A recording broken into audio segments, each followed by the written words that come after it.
அல் ஜாமியுல் அஸ்கர் ஜும்மா மஸ்ஜித் சார்பாக இன்று காயல்பட்டினம் கடற்கரையில் நோன்பு பெருநாள் சிறப்பு தொழுகை நடைபெற்றது. தொழுகையை அப்பள்ளியின் இமாம் நெய்னா முகமது நடத்தினார். தொடர்ந்து சிறப்பு பிரசங்கம் நடைபெற்றது. அல் ஜாமியுல் அஸ்கர் ஜும்மா மஸ்ஜிதின் மூத்த இமாம் அப்துல் மஜீத் மஹ்லரி சிறப்புரை நிகழ்த்தினார். இவ்வுரையில் இன்றைய அரசியல் சூழல், இஸ்லாமியர்களுக்கு எதிரான அரசியல், பாலஸ்தீனத்தின் விடுதலை, யாருக்கு இஸ்லாமியர்கள் வாக்களிக்க வேண்டும், அப்பாவி இஸ்லாமிய சிறைவாசிகளின் விடுதலை போன்ற முக்கிய விடயங்கள் குறித்து உரை நிகழ்த்தப்பட்டது.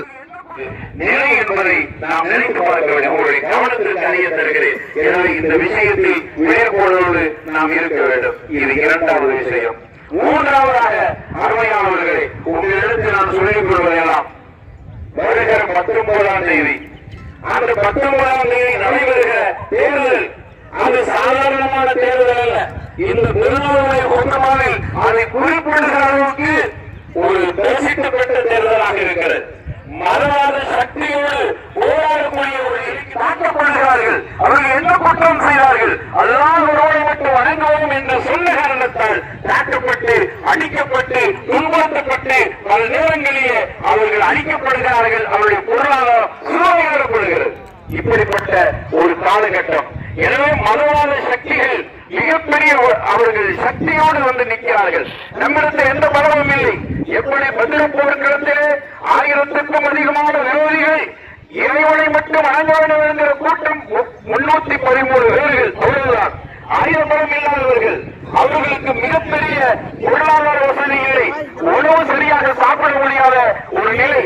இப்படியான ஒரு நிலையில, இப்படிப்பட்ட ஒரு சூழ்நிலையில அந்த காலகட்டத்தில் நபிகள் நாயகம் ரசூலுல்லாஹி ஸல்லல்லாஹு அலைஹி வஸல்லம் அல்லாஹ் கேட்டவர்கள் கொடுத்த முறையிலே இந்த உலகத்தில் அல்லாஹ்வை வணங்குகிற கூட்டம் கண்டிப்பாக இருக்க வேண்டும்.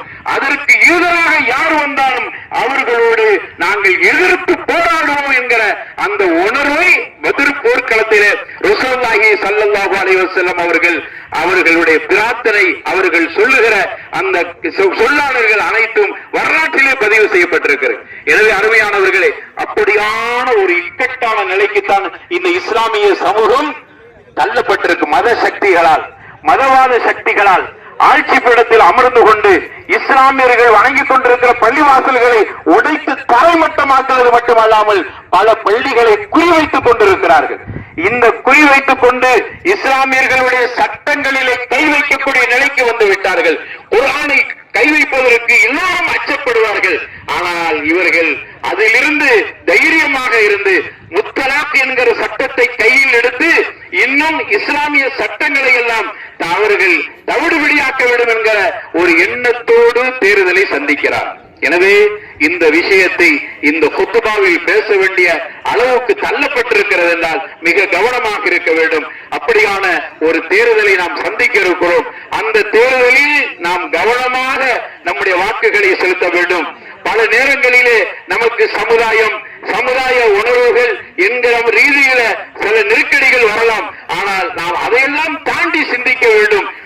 நம்முடைய ஓட்டுகள் செல்லாமல் இருக்க வேண்டுமானால் ஒரு நல்ல தெளிவான முடிவோடு நாம் யாரை தேர்வு செய்ய வேண்டும் என்பதை கவனத்தில் கொண்டு, வெள்ளிக்கிழமையாகவும் இருக்கிற காரணத்தால் அதையும் கவனத்தில் கொண்டு நம்முடைய வாக்குகளை ஆண்களும் பெண்களும் சரியான முறையில் செலுத்தி இந்த நாட்டில் இஸ்லாத்திற்கு விரோதமாக செயல்படுகிற, இந்த நாட்டினுடைய சட்ட திட்டங்களுக்கு விரோதமாக செயல்படுகிற இஸ்லாமிய மக்களை அழிக்க வேண்டும் என்கிற கங்கணத்தோடு செயல்பட்டுக் கொண்டிருக்கிற மன சக்திகளை, கும்பல்களை விரட்டி அடிக்கக்கூடிய ஒரு நிலையை, ஒரு ஆயுதத்தை நாம் 19ஆம் தேதி பயன்படுத்த வேண்டும். மட்டுமல்ல, எல்லாம் தாண்டி அல்லாஹ்விடத்தில் கையெழுத்த வேண்டும்.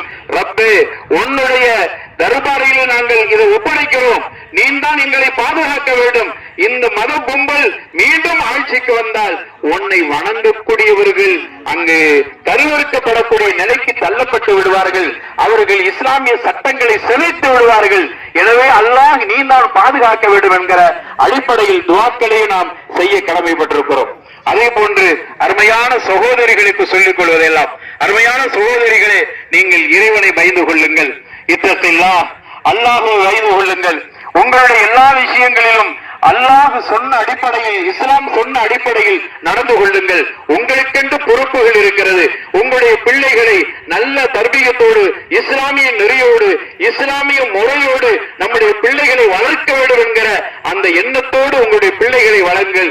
உங்களுக்கு அவைகள் எல்லாம் கடமையாக்கப்பட்டிருக்கிறது. நம்முடைய இளைஞர்கள் விஷயத்தில் அருமையான தாய்மார்களே, ஆண்களை விட கூடுதல் கவனம் உங்களுக்கு இருக்கிறது. சில நேரங்களில் நம்முடைய இளைஞர்கள் மிகப்பெரிய தீய சக்திகளால் ஒரு கஞ்சா போன்றவைகளுக்கு அடிமைப்படுத்தப்பட்டு விடுகிறார்கள். எனவே அதிலும் கவனமாக இருந்து நம்முடைய இளம் பிள்ளைகளை பாதுகாப்பதற்கு உங்களுக்கு மிகப்பெரிய கடமை இருக்கிறது, பொறுப்புணர்வு இருக்கிறது என்பதை அருமையான தாய்மார்களுக்கு நான் சொல்லிக் கொள்கிறேன். அதே போன்று அருமையான சகோதரர்களே, இந்த மகிழ்ச்சியான தினத்திலே இன்னொரு பகுதியையும் நாம் சிந்திக்க கடமைப்பட்டிருக்கிறோம். பல ஆண்டுகளாக சிறைச்சாலையிலே வாடிக்கொண்டிருந்த எத்தனையோ சகோதரர்கள் 25 ஆண்டுகள் 30 ஆண்டுகள் எந்தவித குற்றமும் செய்யவில்லை. ஆனாலும் இன்னுவரைக்கும் அவர்களுக்கு சரியான ஒரு தீர்வு கிடைக்கவில்லை. சமீபத்தில் அதிகமானவர்களுக்கு ஜாமீன் கிடைத்திருக்கிறது, ஆனால் அவர்களுக்கு விடுதலை கிடைக்கவில்லை. ஜாமீன் கிடைத்திருக்கிற தற்காலிக ஜாமீன். சமீபத்தில் கூட திருநாளைக்கு முன்னாடி அவர்கள் மீண்டும் அவர்களுடைய ஜாமீன் முடிக்கப்பட்டு போக வேண்டிய நிலைக்கு அவர்கள் தள்ளப்பட்டிருக்கிற நிலையில் மீண்டும் அவர்கள் ஜாமீன் கேட்டிருக்கிறார்கள். அவர்களுக்காக துஆ செய்யுங்கள். எந்த குற்றமும் செய்யாதவர்கள், அப்பாவிகள், குடித்து உள்ளே போட்டு அவர்களுடைய 25 ஆண்டு காலத்தை நாசப்படுத்தி விட்டார்கள். நாசக்காரர்கள்.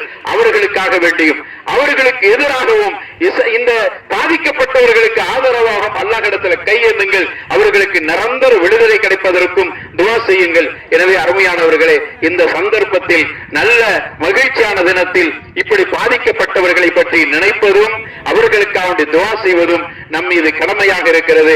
அல்லாஹ் ரப்பல் ஆலமீன் நம்முடைய எல்லா மக்களுக்கும், இந்த உலகத்தில் வாழுகிற அத்துணை மக்களுக்கும், இஸ்லாமியர்கள் இஸ்லாமிய அல்லாத எல்லா மக்களுக்கும் அல்லாஹ் நிம்மதியான ஒரு வாழ்வை கொடுத்து அவர்களுக்கும் உள்ளத்தில் நேர்வழி அல்லாஹ் ரப்பல் ஆலமீன் கொடுக்க வேண்டும் என்று அல்லாஹ்விடத்தில் துஆ செய்து கொள்வோம். தகப்பல் அல்லாஹு மின்னா வ மின்கும் அல் அமாலுஸ் ஸாலிஹாத் வ ஆகிரு தஅவானா அல்ஹம்துலில்லாஹி ரப்பில் ஆலமீன். வஸ்ஸலாமு அலைக்கும் வ ரஹ்மத்துல்லாஹி வ பரக்காத்துஹு.